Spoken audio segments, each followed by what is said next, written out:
নমস্কার বন্ধুরা, Indian food চয়েসের রান্নাঘরের থেকে সকলকে স্বাগত জানাচ্ছি।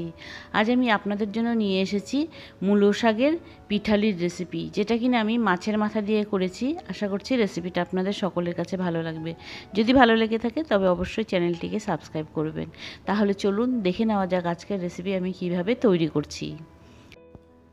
প্রথমে আমি এক আঁটি মূলো শাক ভালো করে পরিষ্কার করে ধুয়ে একটু জল ঝরিয়ে নিয়েছি। এখন শাকগুলো আমি ছুরির সাহায্যে কেটে নেব। শাকগুলো কিন্তু খুব মিহি করে কাটতে লাগবে, কারণ শাক পিঠালির শাক একটু মিহি করে কাটলে শাক পিঠালিটা খুব নরম হবে খেতে। এখানে কিন্তু শাকটা কাটা হয়ে গেছে। তারপর আমি কড়াইতে সর্ষের তেল গরম করে মাছের মাথা ভেজে নিচ্ছি। মাছের মাথা আমি আগের থেকে নুন হলুদ মাখিয়ে রেখেছিলাম। তারপর তেলটা গরম করে মাছের মাথাগুলো ভেজে নিচ্ছি।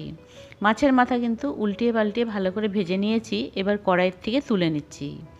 তারপর ওই কড়াইতে যে তেল আছে সেই তেলের মধ্যে আমি ফোড়ন দিচ্ছি একটা শুকনো লঙ্কা, 1 চামচ কালো জিরে আর রাঁধুনি। এই শাক পিঠালিতে কিন্তু রাঁধুনি ফোড়ন দিতে লাগে। রাঁধুনি ফোড়ন দিলে এই শাক পিঠালিটা খেতে খুব ভালো লাগবে। তারপর আমি এখানে আদা কুচি দিয়ে দিলাম একটুখানি। এবার ফোড়নটা বেশ ভালো করে নাড়াচাড়া করে ভেজে নিয়েছি। ফোড়নটা যখন ভালো করে ভাজা হয়ে গেছে তখন আমি কেটে রাখা মূলো শাকগুলো দিয়ে দিলাম। এবার এই ফোড়নের সাথে তেলের সাথে এই মূলো শাকটা মোটামুটি 1-2 মিনিটের জন্য নেড়েচেড়ে ভেজে নিচ্ছি। তারপর শাকটা যখন অল্প ভাজা হয়ে গেছে তখন আমি এর মধ্যে স্বাদ অনুযায়ী 1 চামচ নুন আর 1 চামচ হলুদের গুঁড়ো দিয়েছি। এবার নুন হলুদটা ভালো করে মিশিয়ে দিলাম শাকের সাথে। তারপর এখানে আগের থেকে ভেজে রাখা মাছের মাথাটা দিয়ে দিলাম।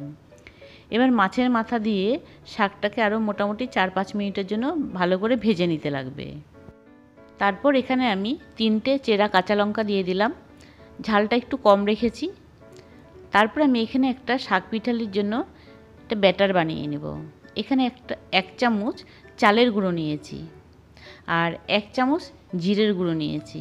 সেটাকে একটু জল দিয়ে পাতলা একটা ব্যাটার বানিয়ে নিতে লাগবে, কারণ শাক পিঠালির ব্যাটারটা একটু পাতলাই রাখতে লাগবে। তারপর আমি এদিকে শাকটা ভালো করে নেড়েচেড়ে ভেজে নিয়েছি আর মাছের মাথাটা কিন্তু একটু ভেঙে দিয়েছি।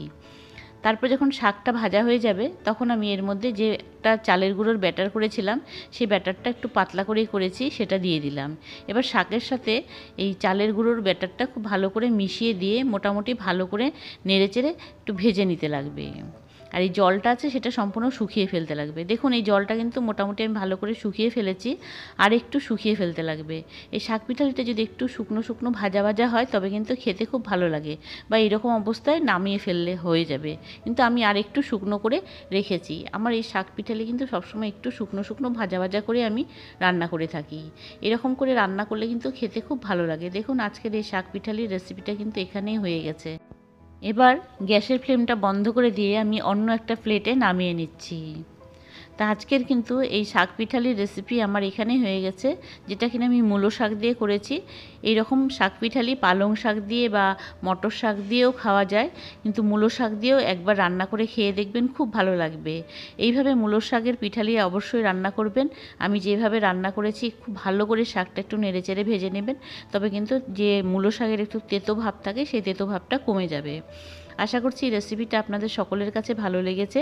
যদি ভালো লেগে থাকে তবে সকল নতুন বন্ধুদের কাছে আমি অনুরোধ করছি চ্যানেলটিকে সাবস্ক্রাইব করে দেওয়ার জন্য। আজ তাহলে এখানেই রাখলাম, আরেক কোনো নতুন রেসিপি নিয়ে আপনাদের কাছে আসব। আপনারা ভালো থাকুন, সুস্থ থাকুন। রেসিপি ভিডিওটা দেখার জন্য অনেক অনেক ধন্যবাদ বন্ধুরা, আর এতক্ষণ সময় আমার সাথে থাকার জন্য অনেক অনেক ধন্যবাদ।